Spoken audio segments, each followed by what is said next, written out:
मैं युयुत्सु हूं, धृतराष्ट्र का पुत्र, पर आधिकारिक नहीं।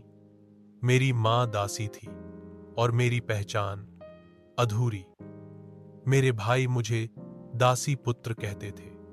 मेरे सामने कभी सिंहासन नहीं था, केवल परछाइयां थीं, कौरवों की परछाइयां।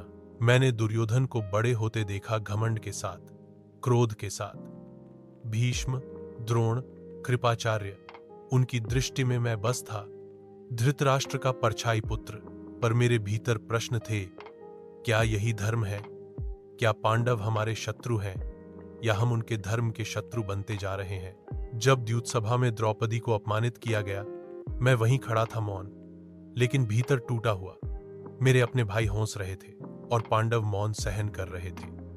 उसी क्षण मैंने निश्चय किया, मैं कौरव कुल का हो सकता हूं, पर अधर्म का नहीं। जब कुरुक्षेत्र की रणभूमि सजी तो मैं धृतराष्ट्र के पास गया। पिता, मैं आपकी सेना छोड़कर धर्म के पक्ष में जाना चाहता हूं। वे चुप रहे। दुर्योधन ने कहा, गद्दार, और मैं मुस्कुराया नहीं। मैं धर्मपुत्र हूं। किसी ग्रंथ में मेरे नाम के शौर्य की चर्चा नहीं, पर मैंने अर्जुन के साथ रथ संभाला, सात्यकी के साथ युद्ध लड़ा और धृष्टद्युम्न को जीवन दान दिया। मैंने ना सिर्फ शस्त्र उठाया, बल्कि अपने भीतर की पीड़ा को भी धर्म में बदल दिया।